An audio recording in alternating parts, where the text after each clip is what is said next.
magagandang nilikha. Kasama na diyan ang ating kalikasan.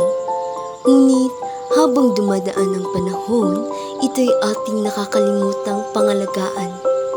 Ngunit ganun pa man, may mga tao pa ring handang alagaan at protektahan ito. Bilang mag-aaral, kailangan nating gawin ang ating mga responsibilidad. Hindi lang sa loob ng paaralan, pati na rin sa isang komunidad. Hindi paghihintay sa iba ang sagot, kundi ang pagkilos mo ngayon.